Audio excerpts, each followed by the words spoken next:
ତେଣୁ ସେଇଥିପାଇଁ ସେ ବିରକ୍ତ ହେଇ କାହା କଥା ଶୁଣୁନାହାନ୍ତି କି କାହାରି କଥା ବୁଝୁନାହାନ୍ତି।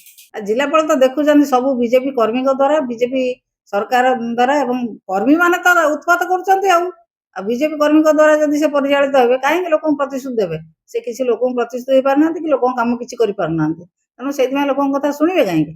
ଲୋକଙ୍କ କଥା ଶୁଣୁନାହାନ୍ତି, ଚିଡଚିଡି ହେଇକି ଲୋକଙ୍କୁ ବିରକ୍ତ ହେଇକି ବିଦା କରିଦଉଛନ୍ତି। ଯାଜପୁରରେ କଲେକ୍ଟରଙ୍କୁ ନେଇକି ଅନେକ ପ୍ରକାର କଥା ଆସୁଛି। ଯେତେବେଳେ ସିଏ ଜନଶୁଣାଣି କରୁଛନ୍ତି, ଲୋକଙ୍କ ଉପରେ ପିଟି ଯାଉଛନ୍ତି।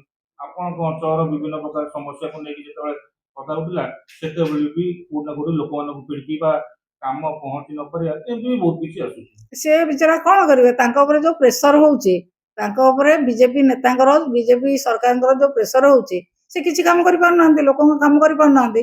ତେଣୁ ଲୋକଙ୍କ କାମ କରିପାରୁନ, ଲୋକଙ୍କ କଥା କାହିଁ ଶୁଣିବେ?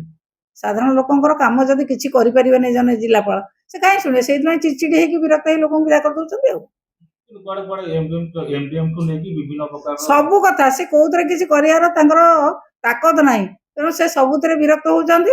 ଦେଖୁଛନ୍ତି ଇଏ ତ ସବୁ ବିଜେପି ନେତାଙ୍କ ଦ୍ୱାରା ପରିଚାଳିତ ହବ।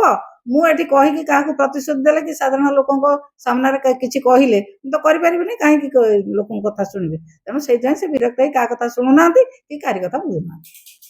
ଏବେ ଯୋଉ ଚାଷୀ ମାନଙ୍କ କଥା ଆସୁଛି, ରବି ଧାନର ଯୋଉ ସମସ୍ୟା, ଇଏ ସମାଧାନ କିଏ କରିବେ? ସରକାର କରିବା କଥା, ସରକାର କରିବା କଥା, ଜିଲ୍ଲାପାଳଙ୍କ ମାଧ୍ୟମରେ ସରକାର କରିବା କଥା, ଜିଲ୍ଲାପାଳ ସିଓଙ୍କ ମାଧ୍ୟମରେ କରିବା କଥା, ତାକୁ ସମାଧାନ କରିବା କଥା। ସମାଧାନ ସଠିକ ଭାବରେ କରିପାରିନାହାନ୍ତି, ଆହୁରି କିଛି ଧାନ ରହିଯାଇଛି, ଠିକ ଭାବରେ କରିପାରିନାହାନ୍ତି ସେ। ଆଉ ଜିଲ୍ଲାପାଳ ତ ଦେଖୁଛନ୍ତି ସବୁ ବିଜେପି କର୍ମୀଙ୍କ ଦ୍ୱାରା, ବିଜେପି ସରକାର ଦ୍ୱାରା, ଏବଂ କର୍ମୀମାନେ ତ ଉତ୍ପାତ କରୁଛନ୍ତି। ଆଉ ବିଜେପି କର୍ମୀଙ୍କ ଦ୍ୱାରା ଯଦି ସେ ପରିଚାଳିତ ହେବେ, କାହିଁକି ଲୋକଙ୍କୁ ପ୍ରତିଶ୍ରୁତି ଦେବେ?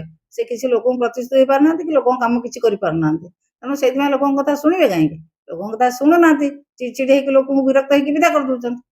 ଖରିଫ ଫସଲ ତ ଉଠେଇ ପାରୁନଥିଲେ, ରବି ଫସଲରେ ମଧ୍ୟ ସେମାନେ ଫେଲ ମାରିଛନ୍ତି, ଆହୁରି ବହୁତ ରବି ଧାନ ରହିଯାଇଛି। କିନ୍ତୁ ଯୋଉ ଅଧା ଉଠିଛି ସେ ଅଧାର କ୍ରେଡିଟ ନେଇଯିବେ କି ବିଜେପି?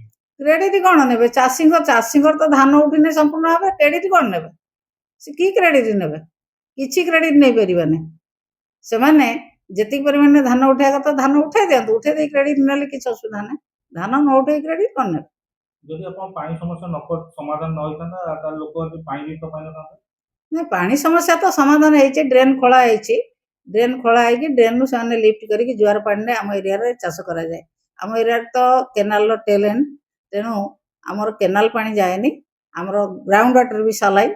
ତେଣୁ ଫ୍ଲୋ ୱାଟର ଯୋଉଟା ଆସେ, ସର୍ଫେସ୍ ୱାଟର ଯୋଉଟା ଆସେ ଜୁଆର ପାଣି, ସେ ଜୁଆର ପାଣିରେ ଚାଷ କରାଯାଏ। ଚାଷ ବି ଭଲ ହଉଛି। ହଁ, ଚାଷ ଭଲ ହଉଛି, ଚାଷ ଭଲ ହଉଛି, କିନ୍ତୁ ଚାଷୀ ଧାନ ବିକ୍ରି କରିପାରୁନାହାନ୍ତି, ହନ୍ତସନ୍ତ ହଉଛନ୍ତି। ଏ କଥା ଉଠିବ ଆପଣଙ୍କର ଇଏରେ କମିଟିରେ? ମୁଁ ତ ସବୁବେଳେ ଆପଣମାନଙ୍କ ମାଧ୍ୟମରେ ସରକାରଙ୍କୁ ତ କହିଛି, ଏବଂ ସରକାରଙ୍କୁ ଭେଟିକି, ମନ୍ତ୍ରୀଙ୍କୁ ଭେଟିକି କହିଛି, ସେକ୍ରେଟାରୀଙ୍କୁ ଭେଟିକି କହିଛି। ଆଉ କୋଉଠି ବାକି ରହିଲା ଉଠେଇବାରେ? ଆଉ କୋଉଠି ବାକି ରହିଲା? ସବୁ ଜାଗାରେ କହିଛି। ସର୍ବୋଚ୍ଚ ସ୍ତରରେ ଯୋଉଠି କହିବା କଥା, ମନ୍ତ୍ରୀ ନିଷ୍ପତ୍ତି ନେବା କଥା, ମନ୍ତ୍ରୀଙ୍କୁ କହିଛି, ସେକ୍ରେଟାରୀଙ୍କୁ କହିଛି, ସବୁ ଜାଗାରେ ଭେଟିକି କହିଛି।